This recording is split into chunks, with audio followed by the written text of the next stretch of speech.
Hindi. Hindi siya nagtagumpay kay Anthony. Dito pa siya sa panganay ipapain ng ama niya? Pero walang kasalanan ang panganay na sa Avedra sa ama niya. Mali ito. Mali ito, sabi ni Miles. Lalayo na sana ang dalaga na makaramdam si Casey ng pag-iinit ng katawan at parang tila siya nakakaramdam ng pagka-wild. Hinanap niyang halik na kasama at namalayan na ang sarili ay parang lutang at nilalabanan ng mas maalab na halik pa ang lalaking kaulayaw. Agatha? Sabi ng lalaki, sabay kinabig siya panlalo at pinupog ng halik. Pikit ang mga mata nito pero ang kilos nito ay tila nagkukumahog. Malalim na ang mga halik na ginagawa ng lalaki at natatangay na si Miles dito. Lalo namang nakaramdam ng pagkahilo si Miles. Umiikot na ang paningin niya. Hindi niya mapaglabanan ang nangyayari, lalo na't parang wala siyang lakas na itulak ang lalaki. Lalo niyang ipinagtaka ang mainit na pakiramdam. Para siyang nagwa-wild, kaya halos makipagsabayan siya sa pagtugon sa halik ng lalaki.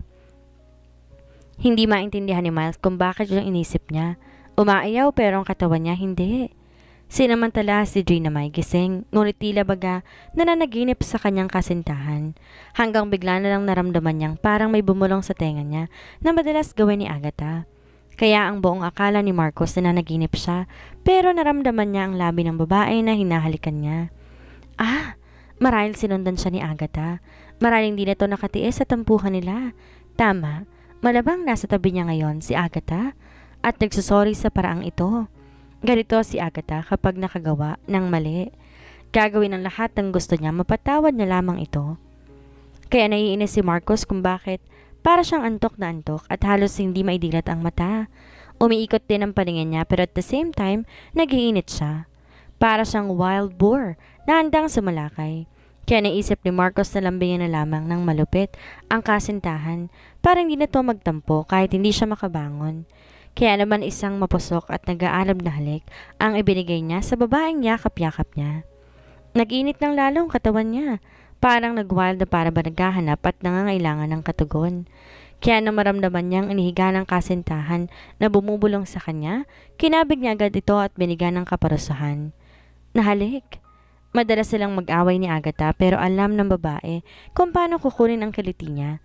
Kaya naman isang malalim at nakakanginig na katawang uri ng halik ang ibinigay niya rito. Alam niya, maririnig na naman niya ang ungol at ni Agatha na ikibabaliw din niya dito. Naging masyadong agresibo na si Marcos, samantalang si Miles naman parang lutang at high sa kung anumang droga. Unti-unting narinig ang naging pangahas na halik na isinasagot sa bawat halik ni Marcos. Lalo pang bumaba sa leeg, pababa sa dibdib hanggang sa mga halik nito. Kinapa ni Dre ang dibdib ng babae at tinawakan yon habang walang sawa sa paghalik sa leeg nito. Hindi pa makontento si Marcos at ipinasok na ang kamay sa loob ng blusa ng babae at naramdaman ng init at lambot niyon. Lalo nag-init at halos mabaliw si Marcos sa pananabik. Hindi pa rin nakontento ang binata kaya't pinilit buksan ang butones ng blusa ng babae. Pero dahil malit ang butones at di halos maidilat ang mata sa sobrang bigat, pahablot na lamang na ibinukas ni Marcos ang blusa ng babae at nalantad ang mayamang dibdib nito. Alam ni Miles ang nangyayari pero bakit para siyang walang lakas kumilos o tumayo man lamang? Kahit na pagsigaw ay hindi niya rin magawa. Nakakapilit lamang siya dahil tuwing didilat ay umiikot ang paningin niya at masakit sa ulo ang nakikita.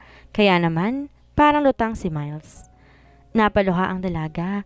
Alam niyang may nilagay ang madrasta sa inumin niya kaya't ganon din sa ininom ng lalaki na kasama niya ngayon. Alam niya, plano ito ng ama. Ang ipain siya kahit ang mapahamak siya, makagante lamang ito.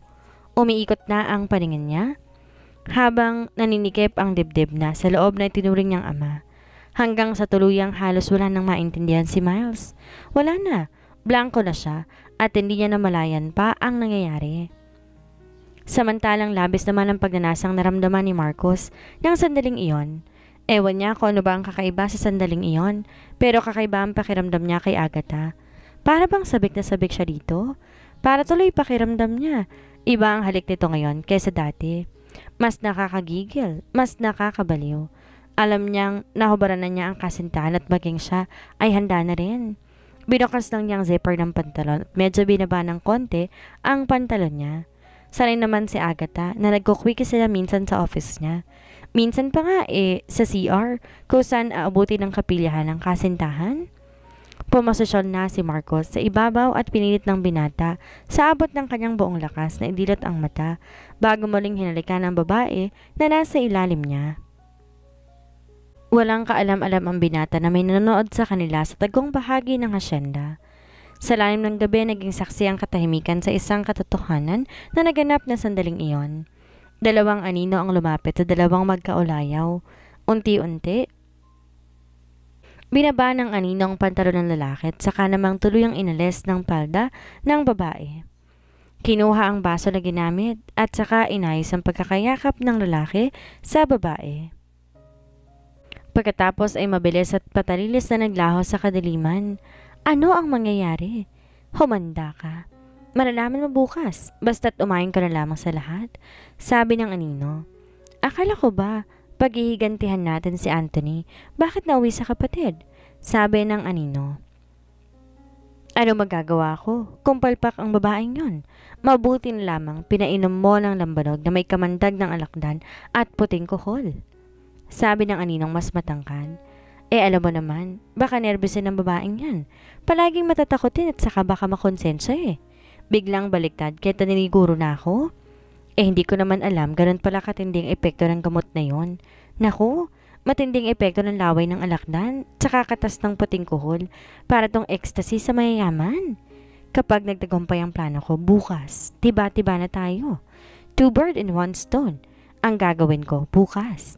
Hindi ako papayag na hindi malaking perang kapalit ng lahat ng to. Hindi ko akalaing mas dodoble pala ang pakinabang ko sa batang yan, sabi ng anino at saka nagtawanan ang dalawa habang papalayo sa kadiliman. Habang abala naman ang lahat ng mga bisita sa asyenda, nagkakasiyahan at ang iba naman, tahimik na lamang na nakayoko sa lamesa. Dalawang katawan ang walang kamalay-malay sa kanilang magiging bukas. Matapos ang kasiyahan, ipinag-utos na ni Senyor Alvante na magligpit ng mga katulong sa mga bakanteng lamesa. Yung mga bisitang nanatili pa ay hahayaan na lamang muna.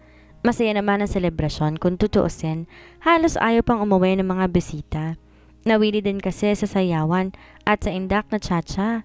3:00 sa madaling araw pa isa-isa lang tumitilaok ang mga manok. Magkatuwang na kinausap na mag-asawang isang nakatulog sa asyenda. Kaya nang wala ng pakalahating oras, narinig nila ang sigaw nito.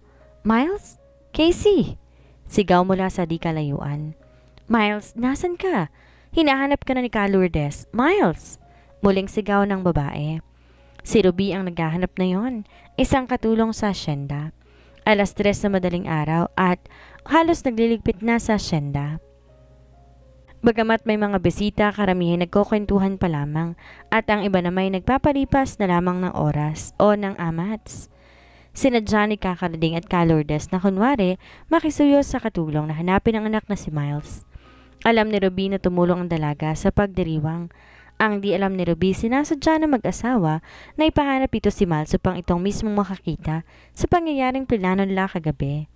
Madaldal at chismosa si Ruby at tama nga lamang na itong makakita sa kanilang sorpresa. Miles! Miles! Nasaan ka ba? Nakaidip ka na naman ba? Naku, tamad itong babaeng to Miles! Casey!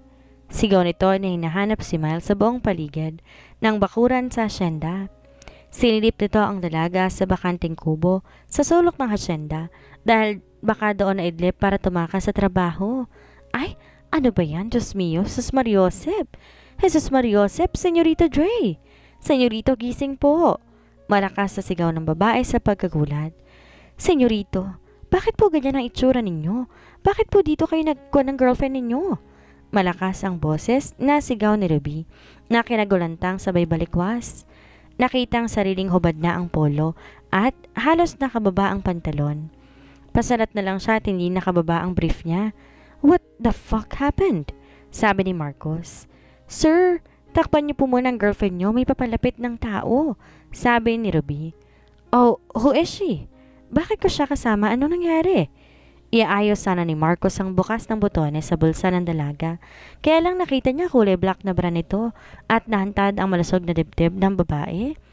Ang babae halos subad. Ang palda nito nasa sahig.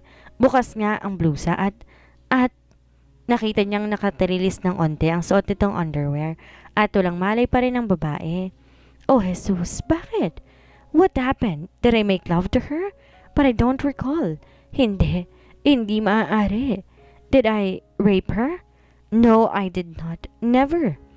Gigisingin na sana ni Marcos ang babae nang biglang may dumating at halos daang mukha nito sa galit na makita sila, lalo pa na masilip itong itsura ng babaeng katabi niya.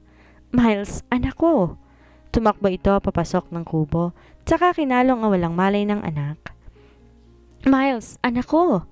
Tumakbo ito papasok ng kubo, tsaka kinalong ito. Miles, ano nangyari? Ba't ganitong itsura mo?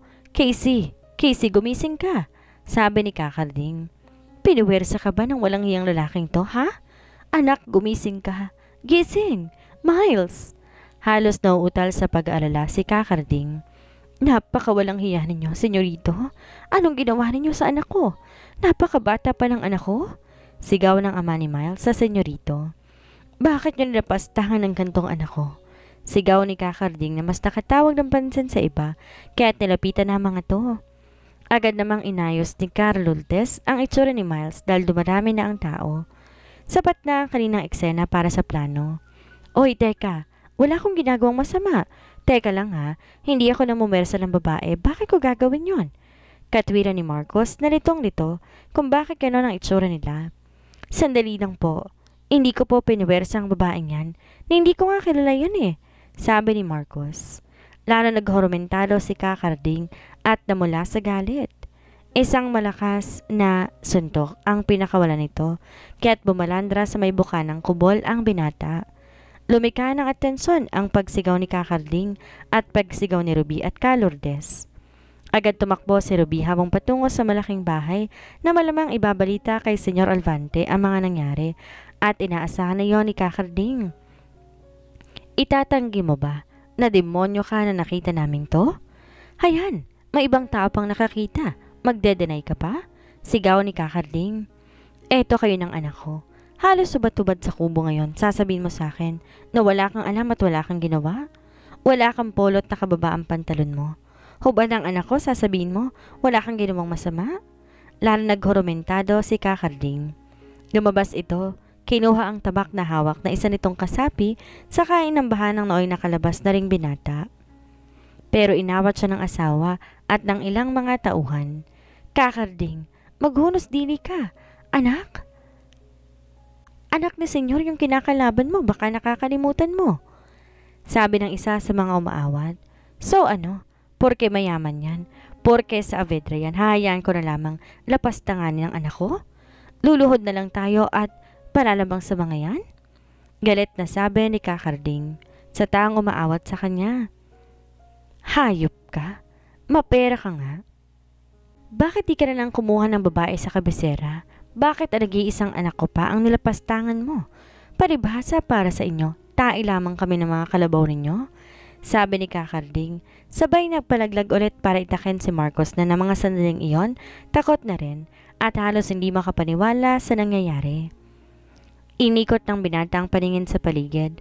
Halos lahat ng mga matang humahanga sa kanya kagabi nang uhusga na sa kanya ngayon. Muli, inambahan ng itak ni Kakarding si Marcos at nagkataon na nakabitaw ito at tumawak at pumipigil dito.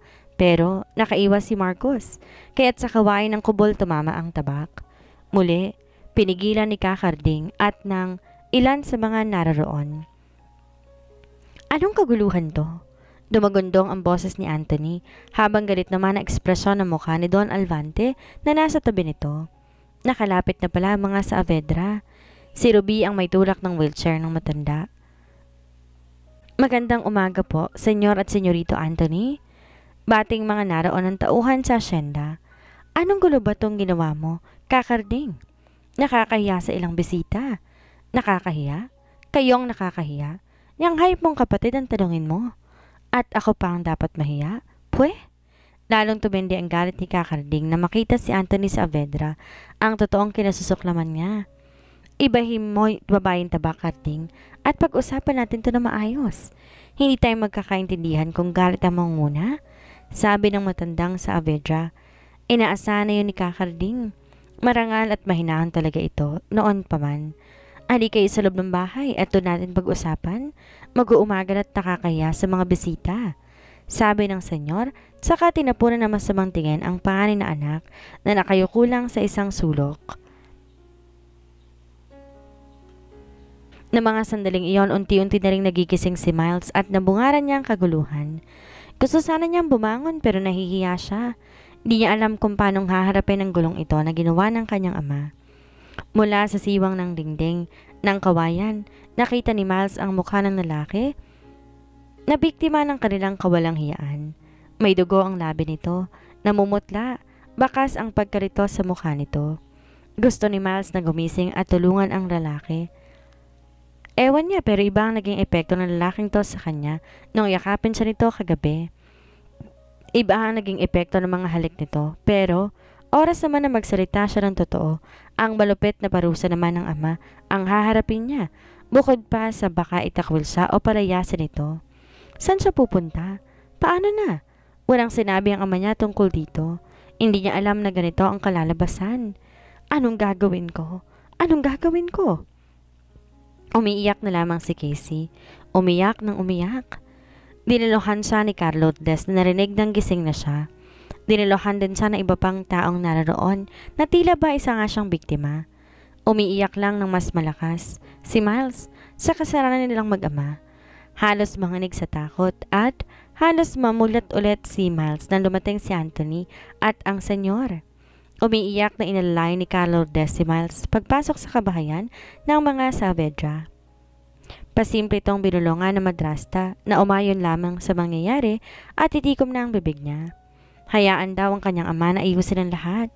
Bagamat maraming katanungan ang di nagustuhan na nagiging takbo ng pangyayari, walang nagawa si Casey. Ang mga pasimpleng sulyap ng kanyang ama halos ikanginig ng tuhod niya. Bumungad naman sa kanya ang marangyang kapaligiran, malayong malayo sa dampa ng kanilang tinitirhan. Nakanguna nang pumasok sa loob ng bahay si Senyor Alvante, kasunod ng dalawang anak nito. Nakatog naman ang tuhod ni Casey. Kinatatakutan kung ano man ang posibleng maging kapalaran ng sandaling iyon. Kadalasan sa mga napapanood niya sa telebisyon, hindi raw masarap manirahan sa malaking bahay, lalo nang makisama sa mayayaman. Inutusan sila ng senyor na maupo sa sala, tsaka ito nag-utos sa katulong na magkain ng kape at ng almusal. Pero hindi umupo si Kakarding, tayong si Carlotes lamang ang umupo at inalalay ng walang tigil sa pag-iyak na si Miles. Umupo naman si Marcos sa malapit sa ama at nanatili na nakatayo naman si Anthony habang titig na titig ito kay Casey. Bueno, ngayong narito tayo sa loob, maaari niyo bang ipaliwanag sa akin ang kaguluhang ito? Panimula ng senyor. Bakit mo inaambahan ng itak ang anak ko, Karding? Diretsong tanong ng matandang senyor. Itong walang hiyang anak ninyo, senyor, nilapastangan ang dalaga ko. Matapang at pasigaw na sabi ni Kakarding. Hindi mo kailangan magtaas ng boses, Karding. Nag-uusap lamang tayo ng maayos upang magkaintindihan, sabi ng matandang hasyendero. Kinalapahiya naman ng ama ni Miles kaya biglang lumambot ang muka at medyo bumaba ang boses nang muling magsalita. Hindi ko matatanggap. Nalilapastangan na nag-iisa kong anak, 19 lamang ho si Miles at napakaraming pangarap para sa kanya. Pagkatapos sisirain lamang ng taga Maynilang yan? Muli na namang tumaas ang boses ni Kakarding. Humugot ng malalim hininga ang matanda, saka binalingan ang anak na panganay na ngayon na nahimik na sa isang sofa pero matalim na nakatitig sa babaeng nakayuko at walang tigil sa pag-iyak. Totoo ba ito, Marcos? Kapag galit ang kanyang ama. Tinatawag siya nito sa kanyang unang pangalan, kahit alam nitong sa kalawang pangalan siya sanay. Dad, no, hindi ko piniwersa. Ang babaeng yan, wala akong alam sa nangyayari, sigaw ni Marcos. Anong wala kang alam? You know very well na kahit lasing tayong mga lalaki, alam pa rin natin kung may kasiping tayo. Tsaka hindi ko alam na may something ka sa anak ng ating trabahador. So, bumababa na ba ang taste mo? Tukso ni Anthony.